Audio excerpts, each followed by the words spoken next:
Help me, doc. Do I need to take an antibiotic for this? Fill in the blank, whatever this happens to be. The answer is very, very often no. You don't need an antibiotic for that at all. It's not going to help, and it's going to cause other problems down the road. I'm Dr. Ken Berry, a family physician. Let's talk about situations where you do not need an antibiotic and some of the problems that can come from that.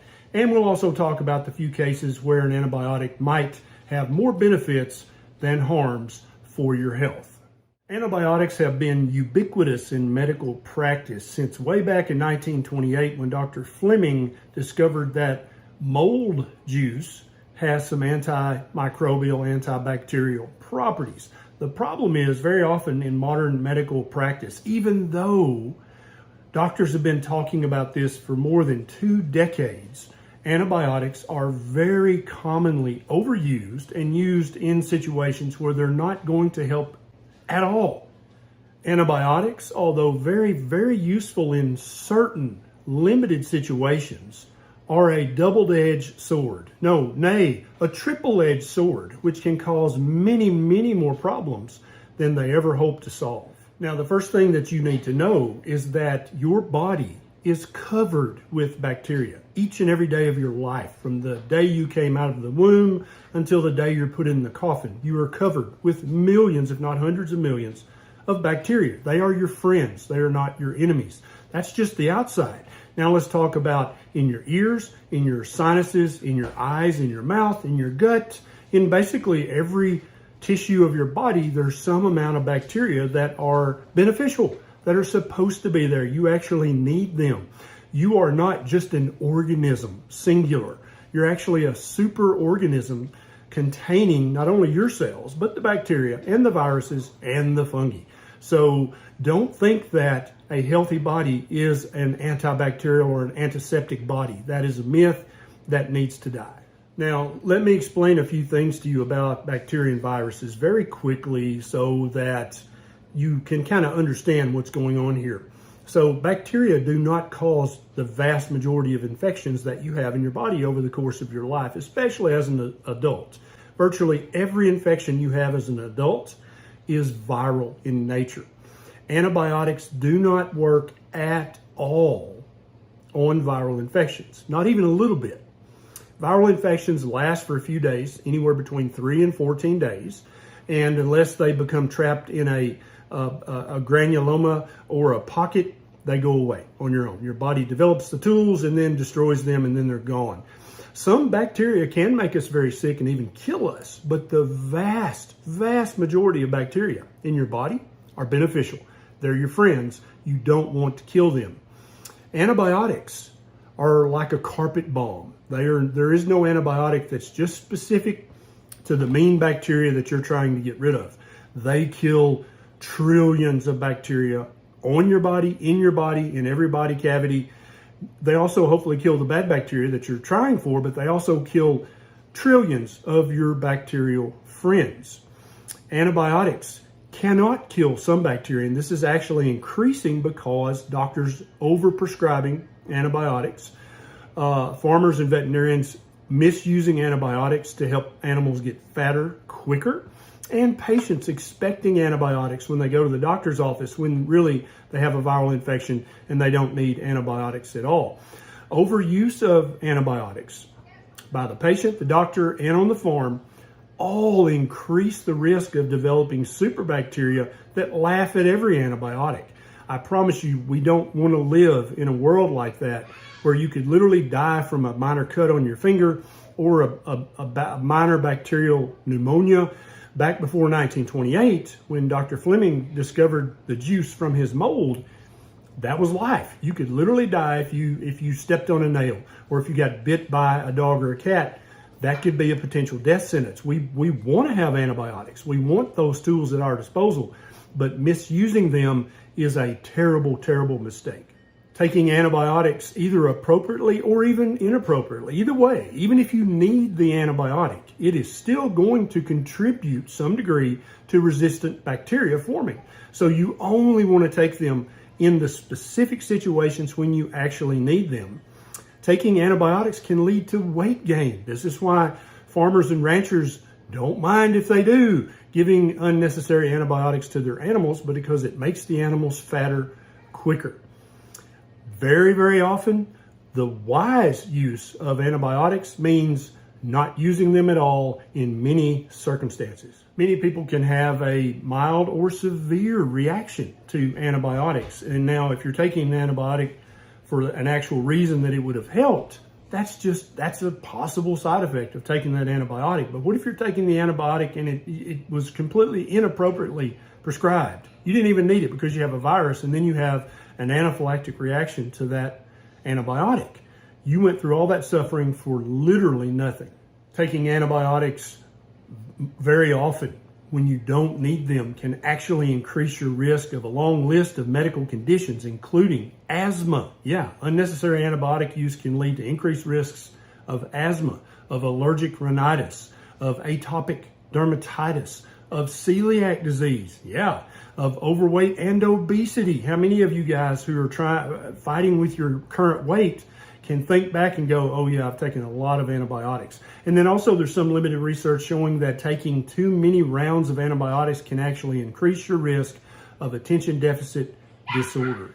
So if you have the symptoms of the common cold or allergies, and you're not having severe sinus pressure or a high fever, this is 99% of the time viral. An antibiotic will not help that at all. If you have an ear infection, even ear infections, the vast majority of those are viral in nature and will clear on their own, but within 3 to 14 days, antibiotics will not help at all. If you have a sore throat with any kind of runny nose or cough, then that's viral. Almost 100% of the time. The only sore throat that you should worry about is if you have an ungodly sore throat, a high fever, and you don't really have any nasal symptoms and you don't have a cough at all. That could be strep throat. Go to your doctor, get tested. If you are positive for strep, then you will benefit from taking the antibiotics, although the other potential risks remain. They don't go away, but in that case, the benefits probably outweigh the risk. If you get checked for strep and it's negative, and you get checked for mono and it's positive, guess what? Antibiotics won't help mononucleosis at all. The vast majority of pink eye is also viral in nature.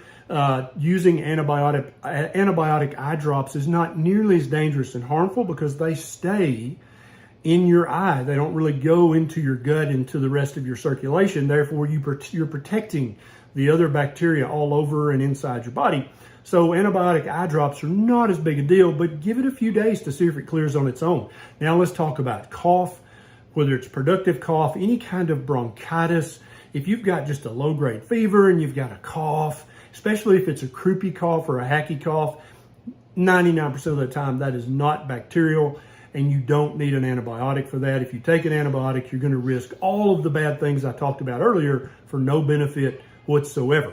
Now, if you have underlying lung disorders, then you might want to preemptively take an antibiotic in certain situations. That's a discussion to have with your doctor. You don't necessarily need to just have a standing order for an antibiotic, and every time you have the least bit of a cough, even with pre-existing lung conditions, you still may not need that antibiotic.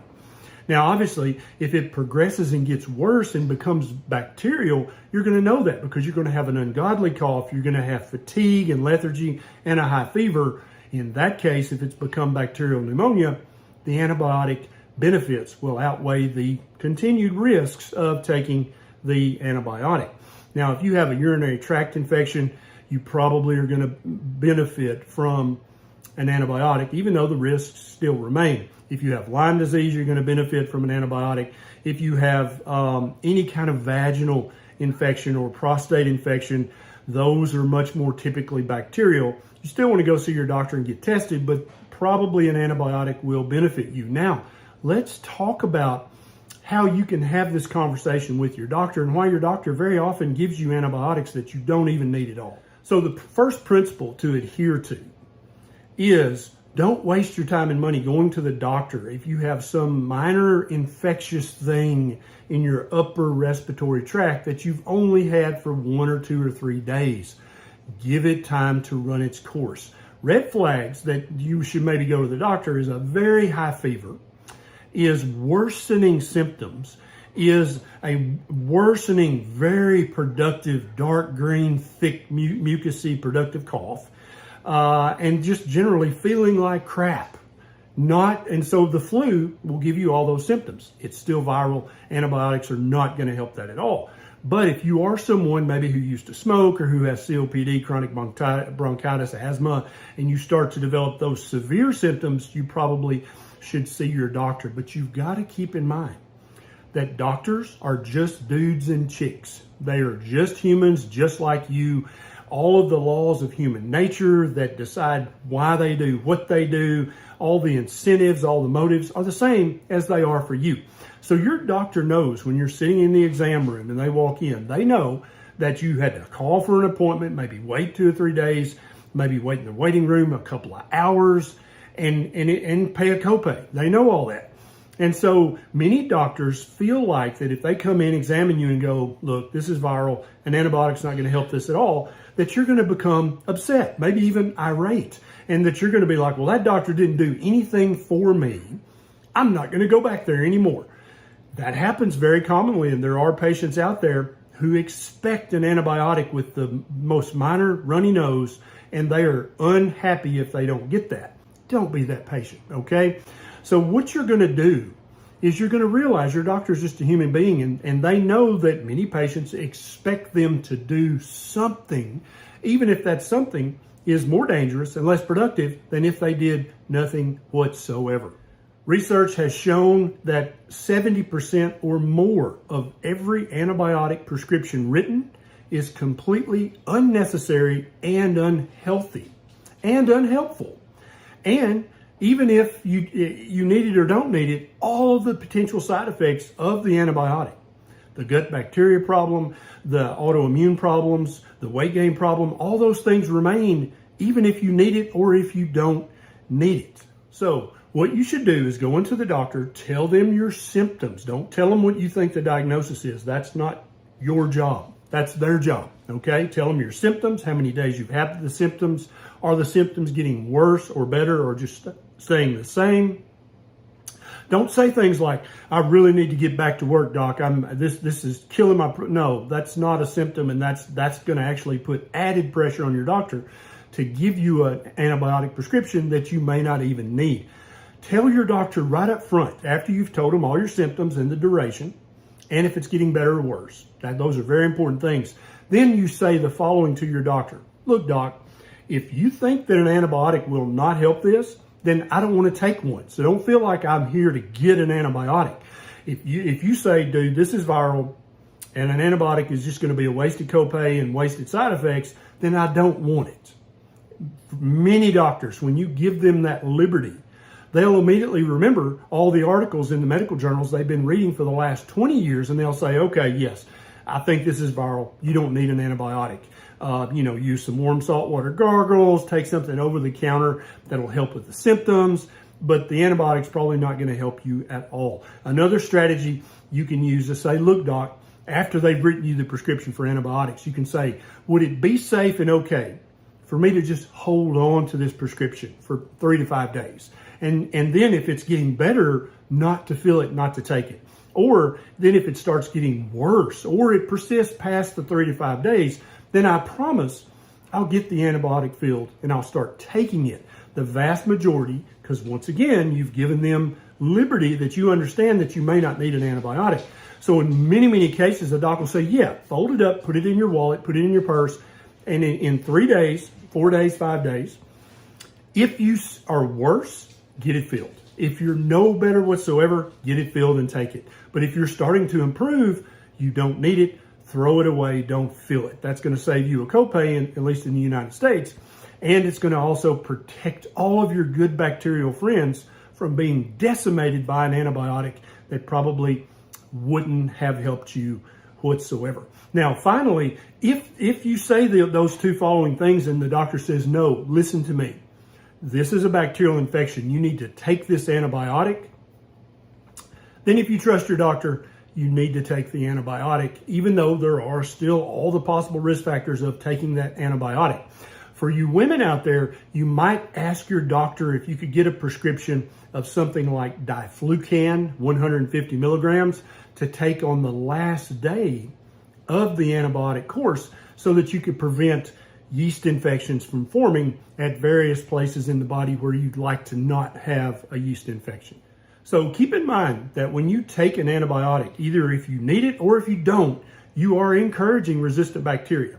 You are decimating your gut bacteria, your vaginal bacteria, your prostate bacteria, your lung bacteria, your mouth bacteria, ear bacteria, all those good beneficial bacteria. You are decimating them. You are going to increase your risk of gaining unwanted weight by taking any antibiotic, whether you need it or not.